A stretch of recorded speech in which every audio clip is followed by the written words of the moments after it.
All right, buddy, we're up. All right, welcome to On My Block podcast and Green Bay Packer podcast with your host. I'm your host, Amon Green, along with my good friend and teammate, Mike Wall. Mike, man, how you doing?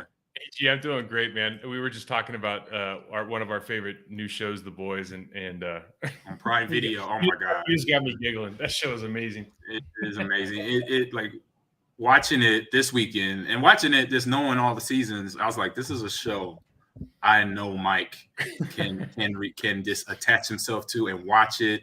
Like you mentioned, you just can't watch it during the day because the kids are home for the summer. Yeah.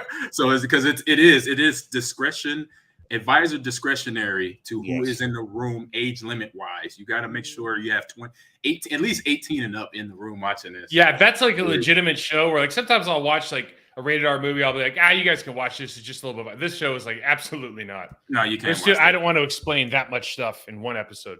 Yeah, it's like even if you're of age, I'm like I will feel still awkward in the room with my kids watching this one. But it is a good show. It brings the curtain back on superheroes. Did you ever watch like I know we're getting off topic. Did you ever watch like a sex scenes with your parents in the room? Like, is that not the most or like your in-laws? 100%. In-laws is like it's like the most awkward thing you've ever done in your life, dude. I remember when I was a kid, I was probably like 12, and we were watching this movie. It was called Scream for Help. It was some type of drama, suspense, murder mystery. And the first scene, not the first scene, but it was the first scene with my parents where it was on full-on nudity. And I'm sitting there watching it, and usually when it happened before the age of 12, my mom and dad be like, close your eyes and get out the room. Right. They'd be like, get out the room, boy. We'll tell you when to come back in, or close your eyes. You know, and this time they didn't say nothing. I'm sitting there watching full on nudity. I'm like, yeah. Did he kick me out of the room? Dad's over there making sure you're looking. Like, no, I'm just kidding. Is he okay? Is oh yes, I'm good. He stayed. He didn't bat an eyelash. You know what I'm saying? Let me hit the read here for us this week. So our sponsors of the show, BetOnline, our partners at BetOnline, continue to be the number one source of all our betting needs and sports information. NBA playoffs, Mike. You've been watching this series back and forth right now, Boston and Golden State throwing haymakers at each other. I watched last night's game, man. It was a heavy hitting. The referees they're letting them play. And I'm like, I like this. I like that. So with that being said, find all the latest sports developments, including updated odds on the NBA and NHL playoffs, Major League Baseball fights, and even next season's NFL futures. BetOnline is your continued source to all your sports wagering needs, including betting and your favorite Vegas casinos and poker games. So it's super easy to get started. So head over to the website or use your mobile phone device to join and use the promo code BLEAV to receive your 50% welcome bonus on your first deposit. So BetOnline, where the game starts, Mike. So very physical, but the referees are letting them go at it and play some. This is almost looking like 80s basketball to me. Like 80s, early 90s basketball. I'm like, it's fun. It's fun to watch. It's a good series. It's going to be a good series. I've got some non-monetary bets on this series with a couple different guys. So hopefully I win because I bet everything for the Warriors. But I did see that Steph Curry and Tatum like flip-flopped on MVP favorites now. So Steph Curry's actually an underdog and Tatum's over even after last night. So be interesting to see what happens there because I think generally now the Boston Celtics are considered the favorites because they won the first game. They split it in Golden State. So yeah, great series to watch, though. Great series to watch. I think that's going to go back and forth. Depends on how every team plays each other through the game right now. And first game, Boston came out, playing hard, playing solid. Their top four players, Tatum, the big 36-year-old veteran on his Brown, Al Horford. Al Horford. They all had above 21, 15, 10. They were over double-digit points. This game, there were two of them below, double-digit points. I love that Steve Kerr said it against the Mavericks, and then Draymond said it after the game one, and they were basically saying, "Listen, we don't think that in a series a team's going to stay that hot, right?" And Steve Kerr said it against the Mavericks. He goes, "Hey, listen, if they drop, if they go, 8 for 12 and 3-pointers with all these different players that we don't think can make that many threes, then just tip your hat and we'll move on to the next game. Like they're not going to do it for 4 games." Right. And that's kind of what Draymond said after the first game. He started looking at the stat line. He's like, these guys were 15 to 20. They shot like 75% from 3-pointer. They're not going to ever do that again. Like they might do that once or twice a year. They're not going to do that, 4 times in one series. He goes, we're okay. Right. And the revert to the mean thing, that always happens. It's funny for athletes because we think like, oh man, we have that kind of game. Like we're never going to miss again. But then you watch, on the other side, you watch Clay, and Clay couldn't hit the ocean from the beach, man. Yet last night, it was awful. So he's not going to be that way for the entire series. So I feel a lot better after watching last night being a Golden State fan. Yeah, those talking about Klay Thompson, he's a guy, and he's players know in the NBA is going to be hit or miss some nights. And that was just last night was his night. It was his game. You saw him trying to get himself going, throwing up shots when he had the open shot. Even when he was defended properly, he still was throwing it up. And I think from a coach, if I'm a coach, I want my player that is a shooter to do that because you want him to at least not give up. You want to see him make an effort at doing that, just like on the football field. You want to make sure, okay, you're still going out there making plays. He still plays solid defense, playing both sides of the ball. And Curry, he was that the whole game.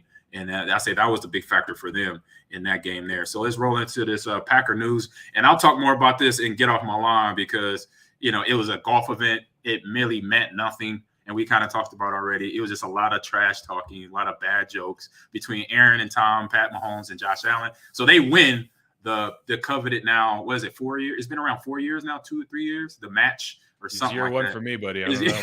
I'm not paying any attention to right, this. Exactly. My point defined right there.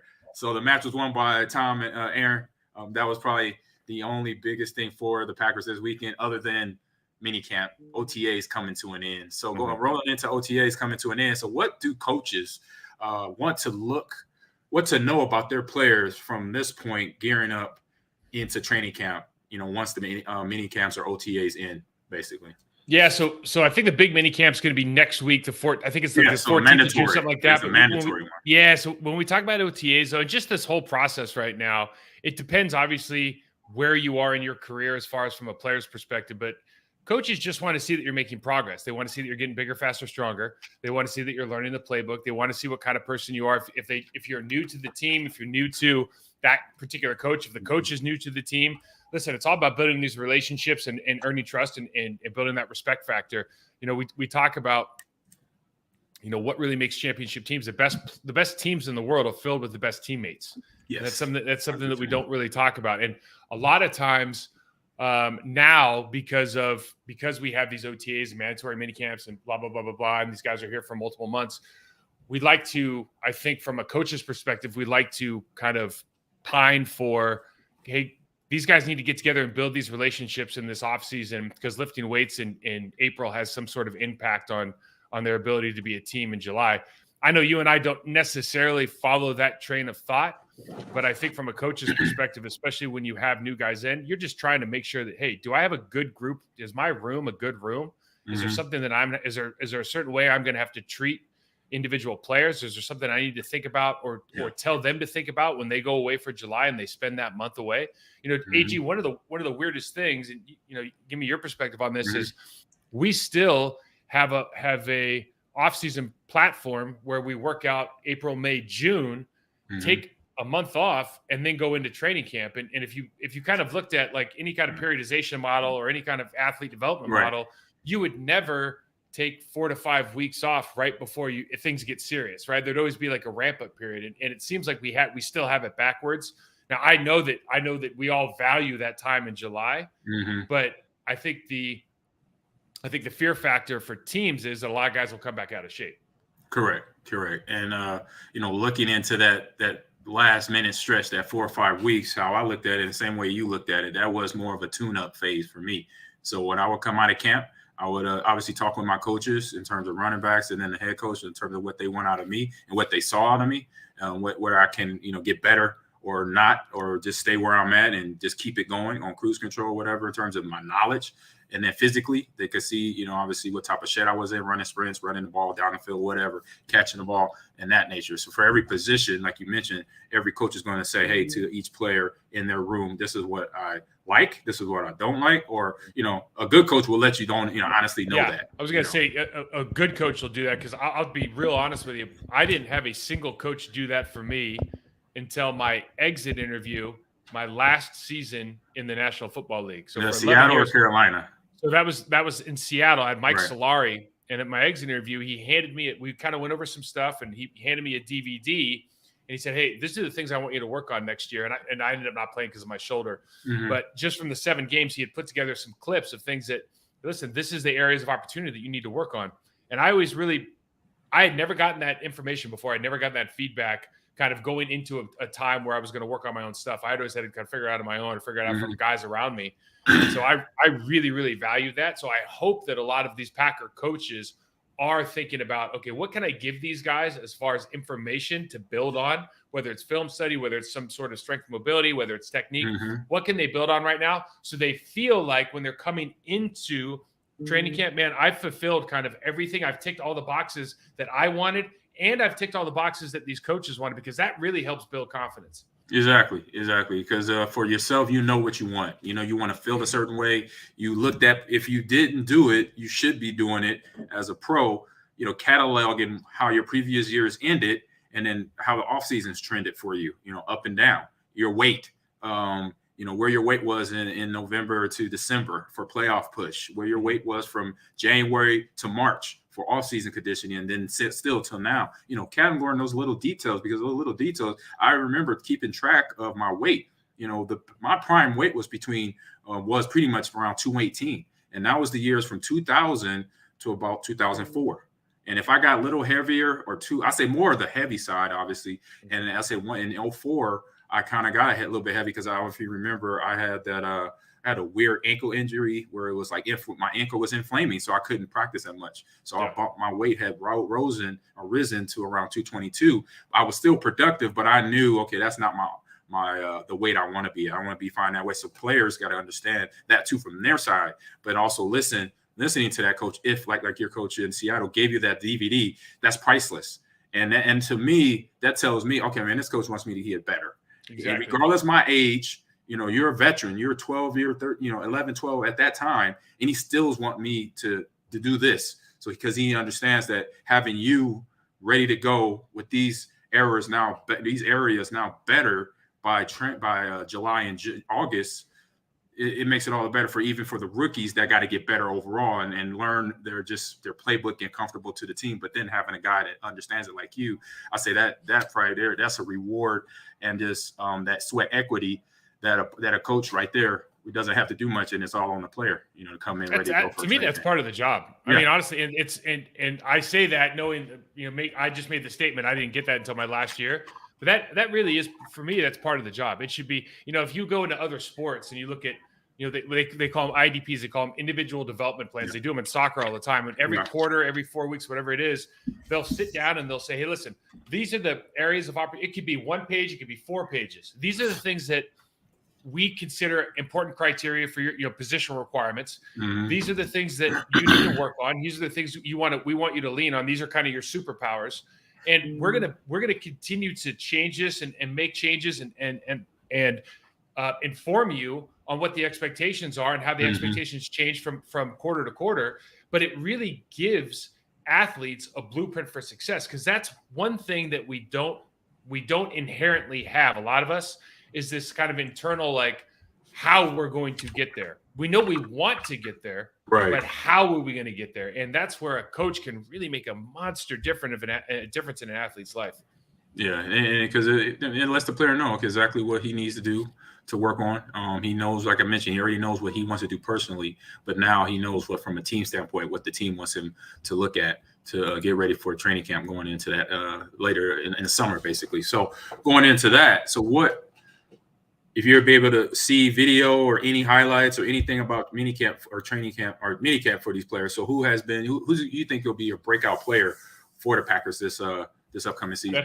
That's a great question, man. I guess I'm being hopeful, and I don't take anything. You and I don't take anything away from OTAs. We won't take anything from mini camps. I mean, right, the guy looks good. It doesn't matter at all.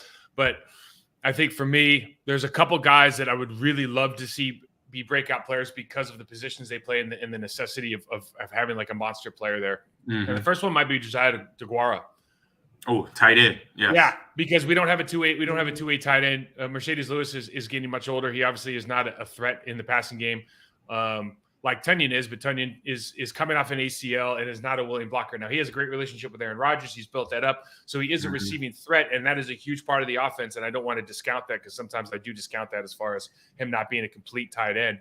Right. But I would love to see a guy like DeGuara put on a couple pounds, get some more experience, and be that guy that can be in there every single down, stretch the defense, stretch the linebackers, but also be in there in the running game. So I would love DeGuara to be a guy. John Runyon Jr. had a great first year as a starter, right? He wasn't a breakout player, but I see him. We talked to him. We had him on the show.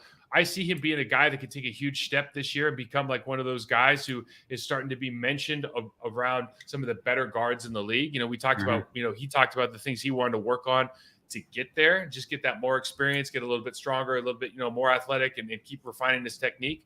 So I'm a huge fan of him and hope that continues to progress. He makes that kind of year. And I know it's year 3 for him, but that year 2 of starting bounce. And then the last guy for me, it's going to sound crazy, but we know Savage. If he can, he's on my list too. Yeah, if he becomes a tackler, an tackler, then we got a really, really good secondary, and he's going to be in there, and he's going to be in there for the long haul. If he shows up 10 pounds bigger and a really good track and tackle player in the alleys, that could do wonders for this defense. Yeah, I'm gonna piggyback with that. With Darnell, we talked about him last season. He had a couple mishaps, during big games, once in the playoffs, where he wasn't tracking certain players that should have been his responsibility on a defensive coverage. And from a player to, have that issue, now let's see where he can go. And like you said, coming in heavier, being a safety, be a guy who can help with the run. That's important because the way, as we see some of these teams are trending, the ones that are going to the playoffs, they still have a run game. They're not big battering ram backs like during our time, just a few teams, but not the teams, I say, in the NFC. There's more AFC running backs like a Derrick Henry, like a Jonathan Taylor, who we'll talk about here in a little bit, for the Colts. Those are AFC running backs. Not a lot here in the NFC, but a few that can, but not guys they're going to face, twice a year, being in Minnesota, being in Detroit, or being in Chicago. Good running backs, Montgomery, Cook, but not the running backs that you need to have that safety come down. But it's going to be beneficial and a bonus. I say for me, I'm looking at the rookie. I'm going to look at the rookie wide receiver, Christian Watson. I like his build. I like, him and his speed. And now I wish I could have been on the sidelines in minicamp just to see how he's running routes, how he's coming out of breaks, how his hands are, how he comes, how he's going to go against Zaire in practice, how he's going to try to work him to get better. You say it all the time, iron sharpens iron. The better player will make you better on that football field. So to see how he went up against those guys on that defensive backfield that we're talking about, and see how he, mentally comes out of it, basically, see how his hands are. And I say for me too, a guy that I say that you had a lot of praise for, and I'm is in my neighborhood, is Josh Myers. If he could stay healthy, how that whole season is going to go for them. That's a good point. Because we know all line, everything stops and starts with the offensive line. I know this, you know this. Him as a leader, but then the physical presence that he brings in there and the leadership, being a center, being the guy who pretty much sets everybody up to get in the right position, but also from the playing standpoint can go in there and do his job and do it very well. That's a guy I'm high on to have a breakout year, staying healthy for really all these players, but then because we know that was the only thing that held him back. When he got in that game and played, he was on top level status of guys knowing defensively, like, okay, we got a problem. We can't really get in here. We can't do this. We can't do these teams and these ETs that we can with Josh, because he understands what's coming at him. Ohio State has done a good job with him and Corey Lindsey, other linemen and centers coming out of that class or that school of athlete.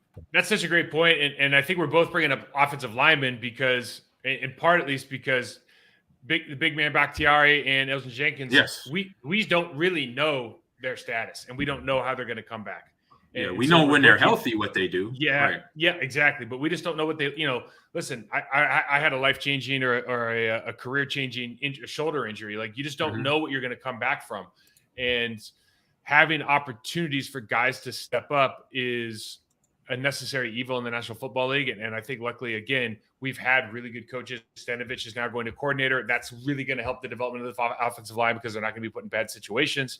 But, Myers, I think of anybody on that line who's going to take the next step and be, a Pro Bowl, all-pro caliber guy, it's probably Myers. I think you're spot on there. Mm-hmm. Yeah. So from that, we'll roll into, I say, my top 3 I say running backs in each conference. Man, AG's top threes. Man, that's putting a lot of pressure. But no, it's not that hard when you look at it. And just starting at the top, and I'm gonna start in the NFC. I'm gonna start with a guy that played in this state, but he played a little bit, couple hours south of me, down in Wisconsin, down in Madison. So Jonathan Taylor with the Colts. I found this stat, Mike. Check this out. So running backs to play at least 70% of offensive snaps. 2006, it was 8. Okay. Now I say it was 8. And I say, actually, no, I'm sorry. 2006 was 8. And said running backs to play at least 60% of offensive snaps was 18. So that's 2006. So that was my time on the field and your time on the field. So now in 21, 70% 1. Yeah. Back in 20, and then 60% 5. Yeah, it's a totally different game. I mean, we look at it with the Packers with AJ and Aaron, right? I mean, it's that kind of system. And you know what I'm really interested in though with that statement. I don't want to digress too far here, but how much longer are these guys playing because they're platooning? I don't think it's that much longer, really. Not much longer. No, it's still around 3 to 4 years, if that. You know. We look at guys like myself, Adrian Peterson, Frank Gore, who just retired, who you like, who I like. We both respected a lot for his time on the field, you know, playing through injuries, but then being effective. You know, he's number 3 all-time leading rusher in the NFL. You know, there's not much to say about that. He will be probably, you know, if he's not a first ballot Hall of Fame, that's a shame. But he's a first ballot Hall of Fame. Yeah. There's no way. If it's a problem because he didn't. Maybe not a first ballot Hall of Fame boxer, but a first. Yeah, he's gotten better though. I watched him fight. Yeah, he just had a fight. He got better. I think he won that fight too. He did. But my number one guy, like you said, not to digress, my number one guy, Jonathan Taylor. Along with that offensive line, you already know that line. You know it very well, coached very well, but then has the athletes, and along with that combination, a guy who has good vision as a runner and he has track speed.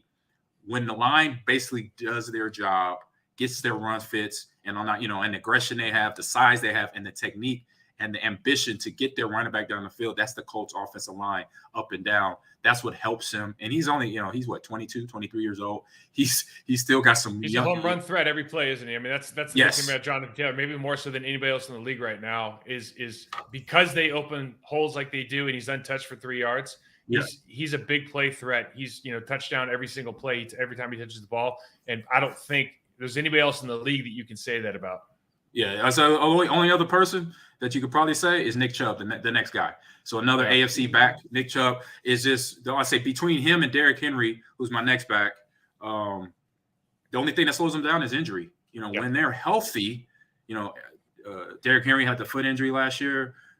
Chubb had a shoulder and I think a knee last year, but when he was healthy, he was very effective. Yards per carry average over 4.1.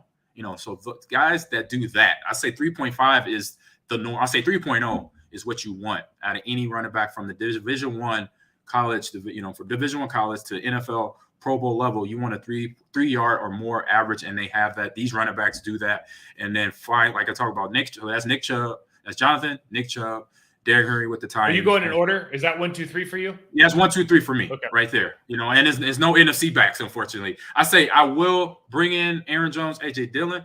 Aaron Jones is just that. He's that back. It's just is more of a size thing. From his size compared to these guys, he doesn't match up because he's right around 200, maybe 190. I think 200. I'm giving him some, but LaFleur does a good job. I hope he continues to do a good job to put him in situations where on plays that he wins, outside run plays, screen plays, getting him out of there. Because in between them tackles, that's AJ Dillon territory for his weight and his size to help his running back, knowing that, okay, my running back is not a bruiser. He's not going to beat you up in the middle. He's going to sting you, slash you with his speed to get to the corners. So toss plays, handoffs outside that we know of, get him out of that box. In the box, that's AJ Dillon territory. So help him, which they do. They put him split, sometimes slot, wide receiver screens to him to get him using what his ability is, that is his speed and his agility to break through. And he did have a big after tackle, after first contact. He had the biggest yards after first contact, which was great for his size. But you don't want to sit on that because for the playoff run, you want to make sure that you got both running backs moving in that, you know, I say tandem of backs in that Packer backfield. Yeah, I love Aaron. I mean, listen, Aaron Jones is a physical runner too. I know he's small, but he's a physical runner. And we really appreciate about him. And I think early in the season, we would probably say he's more physical than AJ Dillon until AJ kind of got his feet underneath him, and then he obviously had a great kind of second half of the season into that playoff game. I would only say this about I love Christian McCaffrey was hurt last year. Christian McCaffrey's really good. Yeah, he's on the list too. Alvin Kamara is amazing. Amazing. Very both of them. Yeah, and the only thing I would say about your list is, as much as I like your order, Derrick Henry has the worst offensive line of those guys, and he's arguably the best guy. I mean, the other two guys have the two best offensive lines in football. So that's Taylor and So the Browns and the Colts. Yeah, the Browns, Taylor's and Colts and Browns, correct. Yeah. As far as the run game goes, they're probably the best offensive lines in football for the run game, and so those guys are really good. Not taking anything away from them. I'm just adding more to Derrick Henry because Derrick Henry's line isn't that good. Okay, and you would know that, yeah, and it goes to show you what the work he's doing. You know, he's unbelievable to me, dude. And when you see him, AG, like, yeah, I mean, he doesn't even look. It's not even normal. He's a tight end, man. He's a small tight end. You know, he's 5. What is he? 6'3", 247. Okay. There was like a picture where he was standing next to Mark Ingram, who's not a small man. No. Right. He's standing next to Mark Ingram, and it looked like Spike and Ike, dude, from like Looney Tunes. I mean, he's that much. He's like 6'4", 250. I mean, it's ridiculous, you know? Right. It's like, I'll never forget what we rolled up on Arizona. The Arizona Cardinals were playing in Tempe Stadium back in the day, and we had to walk up that like quarter-mile hill. Yes. We walk up there, and the first guy that we all see, it's all the offensive and defensive linemen. We're all big dudes, right? The first guy we see is David Boston coming right out of you told the story, yeah. Oh, dude. And like that's how Derrick Henry is to me. Like he's not that level. David Boston was like he must have been 275 pounds. He was young, yeah. But he's a different animal. He is. So to throw some NFC running backs, you mentioned one, Christian McCaffrey, a guy that only thing is holding him back is health. Staying healthy. He having soft tissue injuries, hamstrings, little knee sprains, ankle stuff there. But when he's full tilt, he's a problem.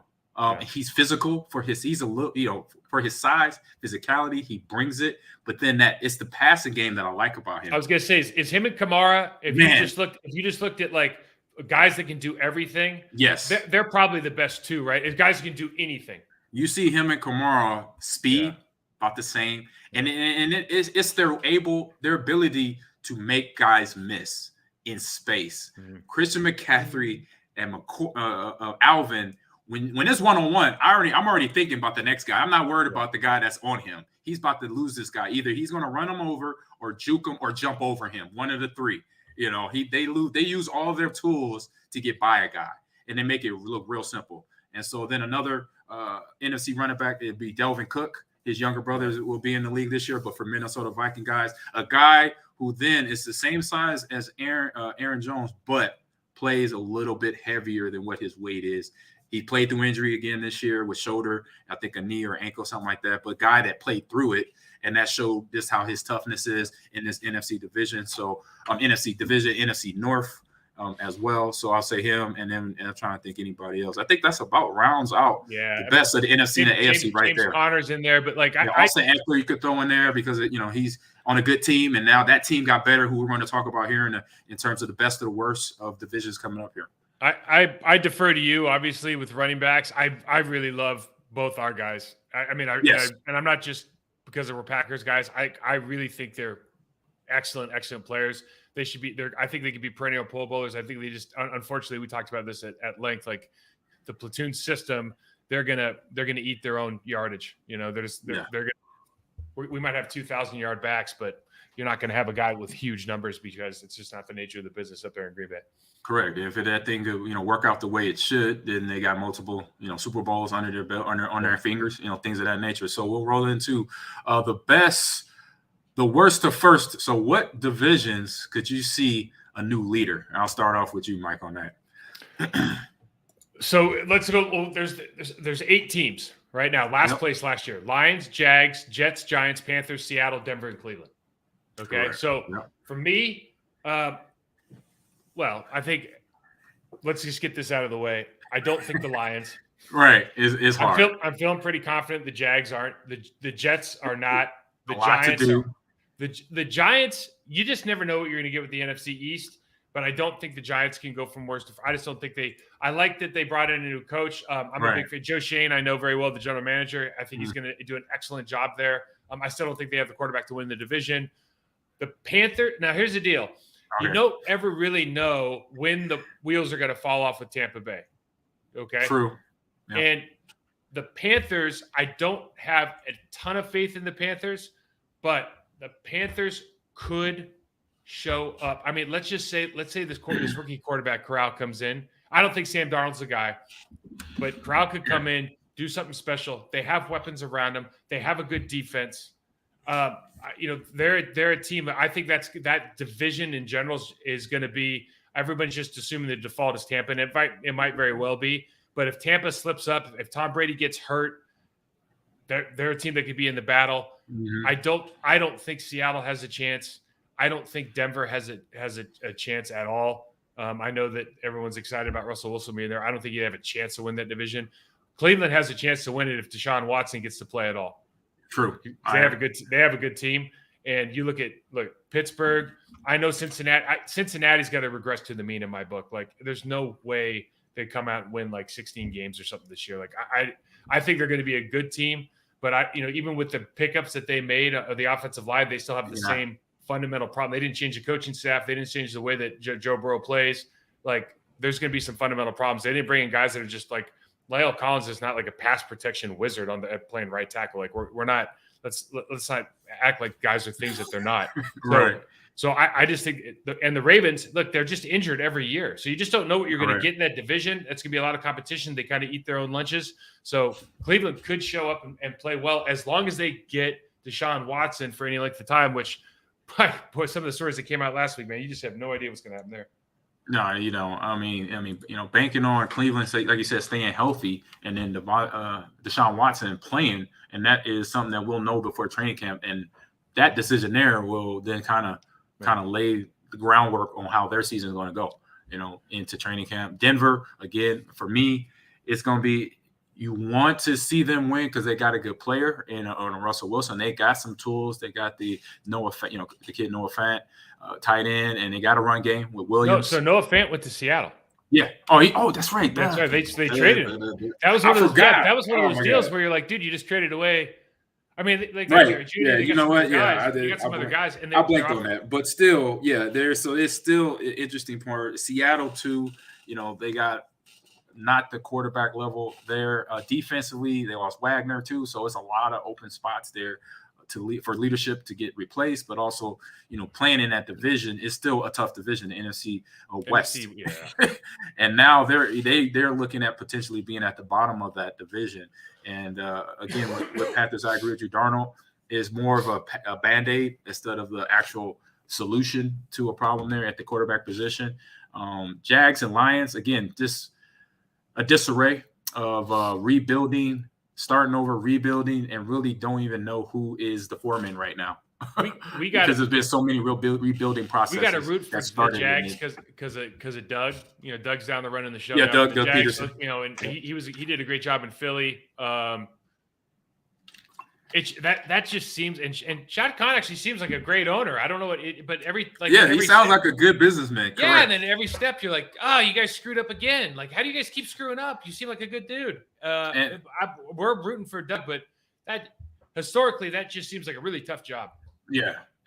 You see with the Jags, or I say with any team that has been where they almost reset too soon, that reset is now another 2 years out. Yeah. Because when you get a new coaching staff, that year is pretty much a wash unless something special happens where they have, you go back to when we're in college, first year of the Carolina Panthers, what happens? They go to an NFC Championship game. They come up here, they can't, and lose to the Packers. But that was year one. But they had a lot of good veterans on that team. So that's an occasional thing that happens. So it's not like when Bruce Arians walks into Tampa Bay. Correct. It's and that's the modern day version of that. They actually walk in, they get Tom, they get Gronk. They already had the pieces in place for defense. Everybody on that defense was a Pro Bowler, was an All Pro. So now it's like this. Now we got the offense together. I knew then, this is before we started our show, I knew then that first year, I was like, I called them going to the playoffs. Super Bowl, that was still, a far bit off. But playoffs, 100%. You got a guy coming in. He already won 6 Super Bowls. Perennial Pro Bowler, as we know, Hall of Famer, is about to get paid. He's already got a job lined up for him that's going to get him paid more than he played when he was on the football field getting beat up. Now just talking in the mic, he's going to be making more. So it just shows you that right there walking in, like you say, for Bruce Arians to come in that's rarely going to happen. So for the Lions and Jags, that's been a continual reset over the last, I say 20 years. Do you think the Jags are last place in the NFC North again? Unfortunately, yes. I believe so. Just because it's just the resets. It's just too much. The culture has not been able to get developed, a winning culture. They keep talking about DC. Like, I like Dan. Like, I know Dan. I like Dan. And right. I'm sure guys are playing for him. I'm sure guys love him. Like, you talking about Detroit? Yeah, he's a lovable guy. Yeah. Yeah. Talking about Darren. I don't know if that translates to wins. Quite frankly. Yeah, I just don't know if it translates to wins. And listen, we want to see coaches, former players who are coaches, do well, right? But you have to be in the right situation. You have to be the right guy, and you have to surround yourself with the right people. Like he's got a largely a player-led staff. So I'm rooting for him, but they just don't look good on paper at all. Right. It'll come around one day. So heading into trench warfare. So Mike, what you talking about here in the trench, man? Yeah, so the Warriors have a death lineup. We're talking about the Golden State Warriors playoff. Explain death lineup to me. So the Warriors have a death lineup that they were talking about during the season where, listen, if they had Draymond, Clay, Steph, Poole, and Wiggins on the court at the same time, they called it the death lineup. And it was like they were plus 1 million points on everybody else when they played them. So the better roster, basically. Yeah, so it's basically like you might not be able to sustain that lineup forever because of their size and everything. But I just started thinking about on the offensive defensive side of the ball, what's our death lineup up front for Green Bay on defense? And then we can talk about offensive personnel as well. But for like the defensive side last year, it was kind of obvious. It never came to fruition because Z got hurt. Yep. But it was like Kenny Clark, Preston Smith, Z, and Rashad Gary. That's a death lineup, right? Like you have nowhere to hide if you got those 4 guys in the lineup. Right now, it's a tough call for me. I don't know if you have any thoughts on that, but before I get into it, but it's no, 100%. It is a tough call. Like last year, I knew before the season start. I agree. Zadarius, Preston. You got Rashad Gary. We're hoping to have a good season, which he did. He showed up. Zaire Alexander on the back end, along with Savage in the defensive backfield. And then Campbell wakes up. Devontae Campbell. Trying to think, and then Kenny Clark in the D line. So you had those guys in place, but you saw, then Z's out with the back most of the year. Zaire's out for most of the year with I think a hammy or a knee, something like that. So yeah, it's just question marks. Is it there? Yes. So that lineup is there. It just hopefully they can stay healthy. And same with the offensive line with Buck being back, Josh Maris, like I mentioned already, him staying healthy. Then that offensive line, we have those 2 guys in place. It makes them tough up front. Yeah, our offensive line, if we're healthy, we're going to be really good. I think defensively, the question you have to ask is, if we're just talking about 4 guys, then is Wyatt going to beat NFL guards year 1? And I say probably not. I mean, if we're just being honest, like I think you got to learn. Yeah, I mean, listen, when they brought Tommy Harrison from Oklahoma for the Chicago Bears, like we knew he was going to be really good, but he wasn't going to beat us year 1. Right. No. And Tank Johnson, they were good players. They weren't going to beat us year 1. It takes a couple of years or at least 1 year for most of these guys. Mm-hmm. So is he going to supplant Lowry in that situation? Yeah, he might, because he is a little bit quicker off the ball. He's going to be a little fast twitch, little unnatural movement that's going to give guys trouble. You have to expect Preston Smith is going to follow up. Like, he had a drop off year and then he came back and played really well this year. Mm-hmm. So we expect him to have another good season. Rashad Gary is going to be a game plan player this year. Like mark my words, they will game plan for Rashad Gary this year. And then Kenny Clark can still refine his pass rush moves. And you have 4 guys that are good there. What I did think about in this is where drafting a guy like Quay Walker first and being able to stay in a nickel package with 2 linebackers in the game. And now use Quay Walker as a guy who can travel, a guy that can, play zone in the slot. Range. Yeah, and he has a little more range. And now we can actually keep Devondre Campbell in and use him as that pick player, because look, he's a good sized linebacker, right? Like, he's going to give running backs, tight ends, he's going to give them problems, and we can use him as a pick player in like a tackle end game.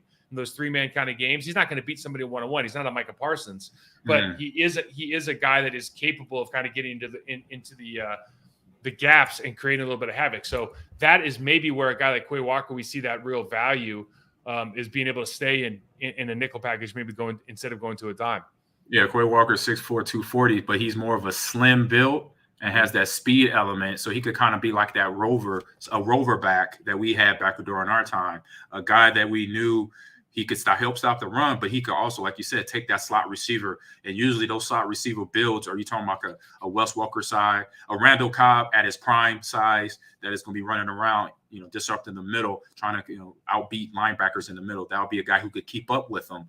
And in the division, in terms of the North, it's going to be a few like Minnesota. They got KJ Osborne. They have Phelan that are doing their things up in the middle. But then for the conference wise, you got the Cowboys, you got the Rams, you got those teams that got those receivers that can cause problems. And Woods will be back for the Rams. I don't know I can't remember if the Rams are on the schedule for the Packers this year, but in that conference though, that's a playoff, first division, right? That's a playoff talk and set up to get ready for it. But having Quay Walker ready in his development during that time, during the time that training camp starts to then the regular season and playoffs. So it is definitely, that's a good package. What do you think about from a personnel package now? Let's talk about, is there a depth package that you would have offensively, right? So for me, it's like there's not even a 4 receiver set that I really even am excited about right now. Yeah, that doesn't mean they're not going to be good, but you just kind of think about, okay, where are we going to apply pressure? And this is going to sound weird, but I think Christian Watson, you pencil in because he takes the top off the defense, right? He runs a 4.36. He's 6'5". Lazard is just coming into his own. You pencil him in. Now, if Tunyon's healthy, he's got a great rapport with Aaron Rodgers. A great 100%. Right? So you pencil him in. But with the caveat, like, I don't want you near the tackle. I want you to line up at a 2-point stance. You can be hipped off. I want you out. We want to. We're using you to press the defense, right? Yeah, we're not using the block, right? Basically. So here's where I'm gonna kind of go off on a divergent path here. Okay. I would love to see AJ Dillon in the backfield and Aaron Jones playing that motion. Deebo Samuel toss sweep, jet sweep. Swing passes with the dive, right? Screen guy. I would love to see that package, because now you've got 2 receivers, you've got a tight end and a running back in the slot. You can identify coverages with motion, and you can take advantage of what Aaron Jones does best, which is run hard into space. Exactly. So you said you got Aaron Jones, AJ Dillon on the field at the same time, Christian Watson, and then Tunyon. So that's your receiver. And Lazard. And then O-line, who you got? So offensive line, listen, Bakhtiari, JRJ, Myers. Now listen, this Sean Ryan kid, like, the more I think about it, he's got the build right now to play. Yeah, he has great size. He has good size. Yeah, he's got the build to play. So it's either going to be him or Royce. And then when Jenkins comes back, I think Jenkins goes to right tackle. Yeah, he has a size 6'5", 310. Yeah, I think Jenkins plays right tackle. Since they got rid of Billy, it just makes too much sense to keep John Rainey Jr. at left guard. I think he's just going to continue to develop. I like that, and I'll tell you why. I like that because not only can you run, smash and grab, basically, you could, 3 yards in a cloud of dust up the middle. You got AJ Dillon, and you have Aaron Jones to let them know, like, okay, what's going on there? Is this run pass, or is this run speed run, or is this run we about to punch you in the mouth run with AJ Dillon? And that can happen. But then also with Tunyon, with Christian Watson, it's like, okay, you got to be, we're going to keep you honest defense. You can't put 8 or 9 in the box, because if you got those guys 8 or 9 box, we got whatever number he's going to wear for the regular season. If it's going to be number 1 or whatever, Watson, he's going to take the top off. And then now you got maybe one guy on your defense that could keep up with him. And he's physical. So after he catches the ball, he's not going to just, go down with a one-arm tackle. He's going to beat you up. So that is where I like it, because you got an offensive personnel that makes your defense, that makes the defense they're facing be like, oh crap, now how are we going to stop this? What personnel is the defense going to work, right? Exactly. And are you going to get a 5-man box every play for the AJ? You can't do that. 6-man box, right? Dude, if you had a 6-man box every play, you would average 6 yards a carry. Exactly. You know what I mean? Like this, I think that presents all kinds of problems. It's just a question of how many actual things can we do with Aaron Jones in that package. Exactly. And it brings to me my memory back to my first season in Green Bay where Mike Sherman put in a package with me and Dorsey in the backfield. Mm-hmm. And we're in green set or a red set, red right, red left, mm-hmm. in tandem backs. And I remember looking over the defense. We're playing in Arizona, my first year in 2000, and Nick Fredrickson, linebacker for the Cardinals at that time. I looked dead in his eyes, and his eyes go from like this. He goes, yeah, they don't know what to call. He's like,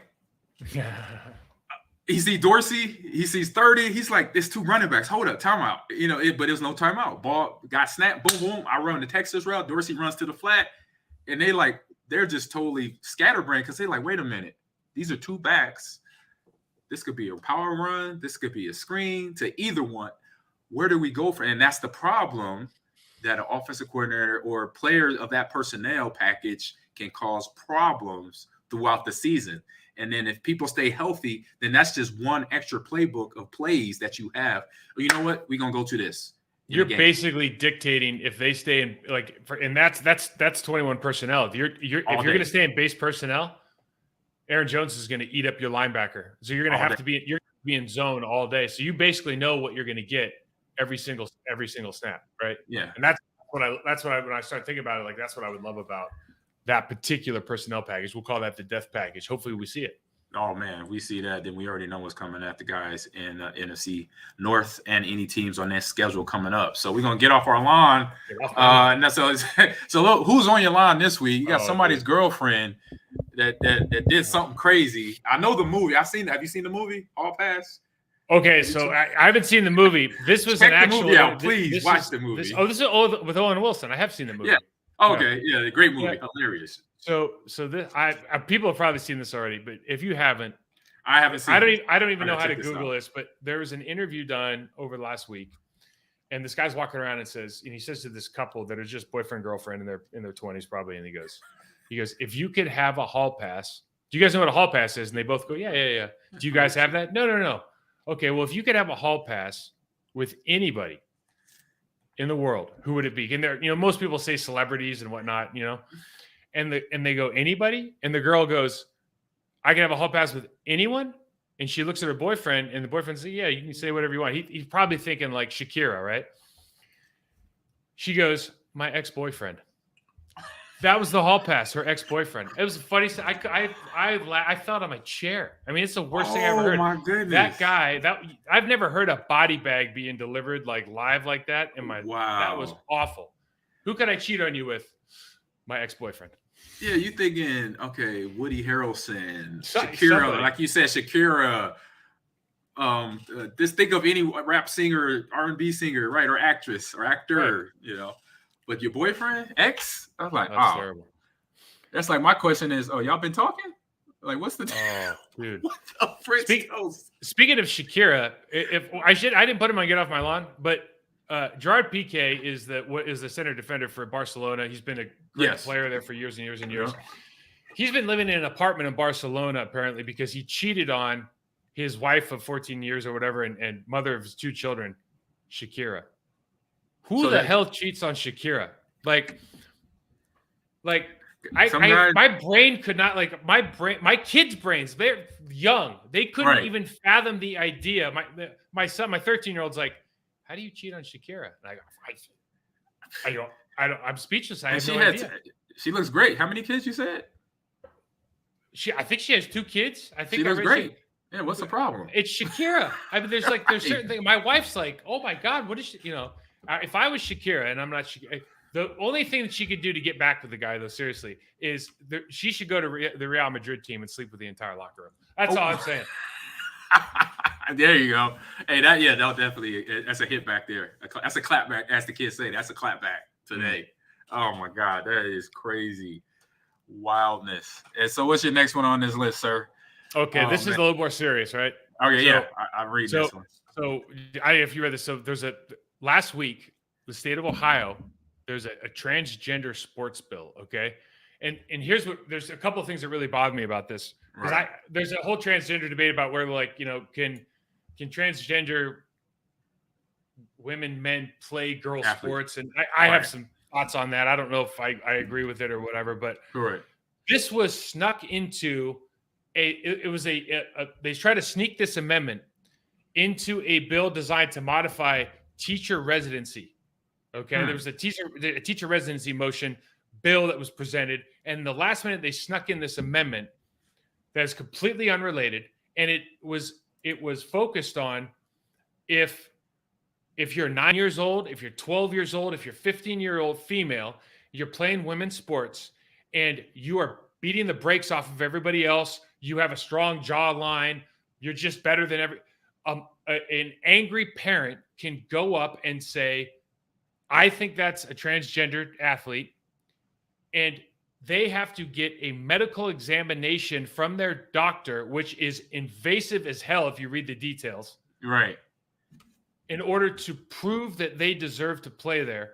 And there is absolutely no repercussions for the person accusing them. So in other words, I've got a daughter. If my daughter goes off and beats the brakes off of, whatever team they're playing on, in Ohio, she could be removed from the team on that day if a mom or a dad or somebody on the other team says, hey, that girl's too good, I think she's a transgender athlete.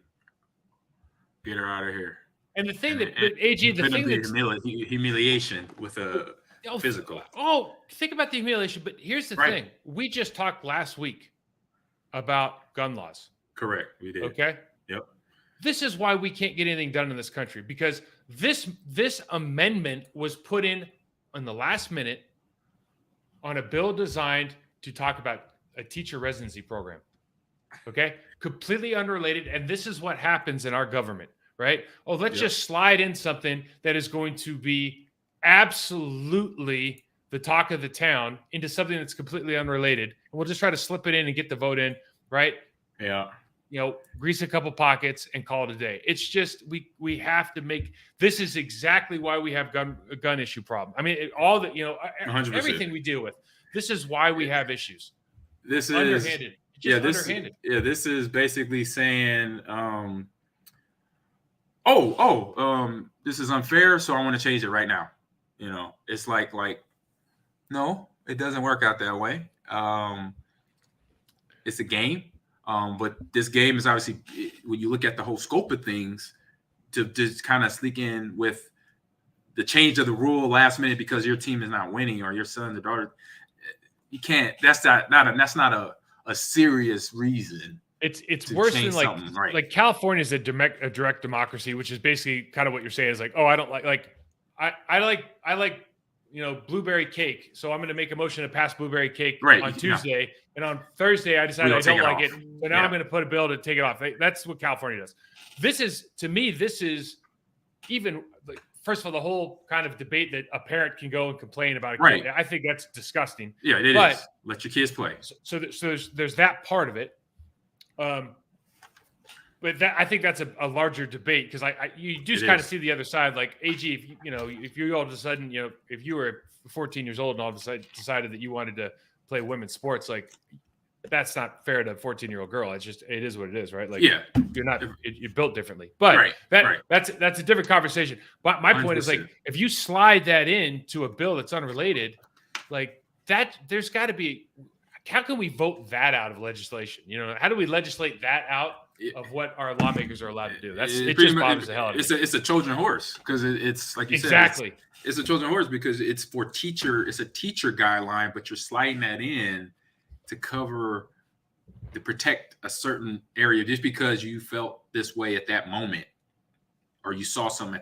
I 100% agree with you. That's the problem with the world because everybody just feel, I'm just going to complain just because it hurt me or it bothers me, instead of be like, wait a minute, is this something that's really a necessity or this is more of is this a need or a want? And we know that conversation. There's needs and wants. And when people are getting catered to knowing that they could get what they want, and that's the same with all the rules and regulations and laws and bills that haven't been passed or been passed to I say increase everything that's going on in the world negatively. And I talked this, and what I did, I jumped on that, and I know, I remember we got that Zoom link, and I went into the Zoom call about the gun violence from the Players Coalition. I went into that, and it's just interesting hearing that conversation and what I heard about, not to get off subject, but just the idea of this compared to what we were talking about last week, gun violence, is just, what are we going to do to, at the ground root of this, at the grassroots level to stop this? Because we know we can't stop any of this going on, but we could slow it down by holding people accountable. So it's the people in those positions in legislatures that say, hey, no, don't come in here with that. That is something that is minute compared to the problems we really, truly got to deal with in this area, in this state, or in this country. Come with something more real than, oh, my kid got beat because we thought the young lady or young man might have had, like you said, thick, serious jawline, and we didn't, and then we got our butt kicked. And it's like, okay, understood that, but is that going to be something that's going to change things in the long haul, or is this something just for now, and then you're going to change it 2 weeks from now? Because it's going to be in your favor then. Oh no, so you can't do that. You got to hold people accountable for better reasons than this. So it's just, get off my line with that one for sure. We could talk about that one forever, but we're gonna keep the ball rolling here. And you want the next one? We're gonna talk about this match here. So they had the match, and the winner I mentioned at the top of the show was Tom and Aaron, which probably for me was no surprise. I think they've had more golf time in their 20s. They better win, right? They better win. 18 years. Tom has been in the league for 22 years now, or whatever. He's 20 plus. I know that. And Aaron's been in 18. And so it's like, okay, I knew right away who's going to win this.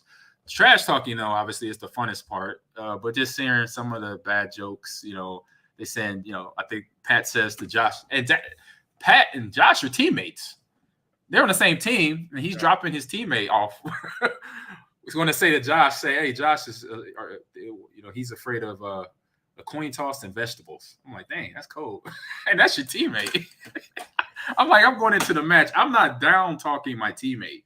I want to make sure he knows we on the same level, and we about to beat these dudes' butt. It's like, come on. This is every man. This was probably an every man for themselves. We talked about this before, man. This would be so much better if they made 4 teams, 1 athlete, and 1 comedian on each team. 100%. Like, just get a comedian out there that can swing a golf club, or Charles Barkley. Charles Barkley can do whatever he wants. He's awesome. Hilarious. Get 4 comedians, 4 pro athletes, have them go out there and just have the comedians just rip the hell out of the athletes, because that's basically the dream, right? The dream is to go out and just rip the hell out of, like, oh, Tom Brady, let's see you on the golf course and rip the hell out of him. Or and here's the other thing. They should be doing something that they're not good at. Like, they should be doing something 100%. They're just terrible at. Like, go have them. Go play soccer. Go do something that you're just, or maybe it could be like a ice, or what's the Olympic sport where you have to like snow ski and then shoot a rifle for time, like whatever that's, what I'm talking about? Yes, like, I know 100%. It's either cross country skiing. Skiing. Just they got to go 100 miles. Be miserable at, or swimming, like just something funny. Swim, yes. Dude, or put them on. You know what? Put them for my world. Have them knuckleheads go against some esports pros and some Call of Duty. That would be and you guys all have the headsets anyways. That would be funny. And let the Call of Duty players tell them, hey, I want to hear the worst thing you can say. AG, here's because it would be funny to put them against like 6th graders. 6th graders. 6th graders beat the brakes off. And they talk trash too. Oh, that's and they talk trash too. Oh, they are. I've been in the lobby on some video, Halo, Call of Duty, where I hear 12. You could tell, a 12-year-old voice when you hear it. It's cracking. It's squeaky. They're just turning into puberty, so you don't know if it's thick or heavy. But they are talking the worst trash. And what I say to them is, I say, your mom and dad are not home, are they? I say, because you wouldn't be talking like that in front of your parents, I'm just like, I knew with the match, I knew one thing. I was like, I'm not watching this, which I didn't, I love my boys. I love Aaron. He's my teammate. But I'm not watching this to get tips off of them for golf. When I watched the PGA, with the Masters just happened a few months ago, back in April, I'm watching that. I'm watching them, Dustin, the Beauchamp, Tiger, Mickelson, when they play, I'm watching them get golf tips. I'm not watching these 4 guys who's ever been invited to the win. They're getting a free hotel room for a week. They're not in OTAs. And I say that's the only good thing about this. I say the only bad thing from a coaching point of view, as we were breaking it down earlier, Aaron wasn't there to help, kind of get introduced to his young wide receivers and stuff like that.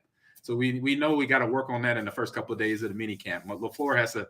He was at the damn match over in Vegas, right? So now Watson and DeGoria, these young receivers, got to spend an extra day just with Aaron just to get used to him. Take him golfing. So that's the only. Do some, play some flag football. So the last one we have here is when we talked about like Cleveland, if Deshaun Watson, depending on what his suspension is, right? And I don't know if there's any precedence for it. And I know that the guy who was into the rough sex in baseball got 2 years, but I don't think it's going to be like that. Yeah, from the Dodgers, right? Was that Dodgers? Yeah, but yeah. But listen, I think it's Tony Busby, his attorney. He went on the air with Seth Payne and another guy down in Houston. Seth Payne used to play for the Jaguars and played for the Houston Texans D-tackle at Cornell. Actually hosted me when I did my visit at Cornell. It's a fun side story. But he goes on and he says he just informed him like on this national public radio channel that to remind everybody that Deshaun Watson, amongst other things, was aware that happy endings aren't always illegal.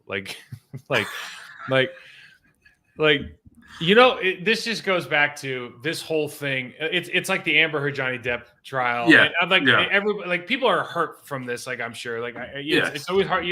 Every time you make a joke, you're minimizing somebody, right? But unfortunately, it is funny that you can argue that there's a lot of people in this specific case that are just looking for their 15 minutes of fame, and the lawyers are probably at the top of the list. 100%. Right? I agree. When your lawyer comes out and starts just not that he's wrong or right, but it's like those words probably, if I'm the lawyer, are not coming out of my mouth.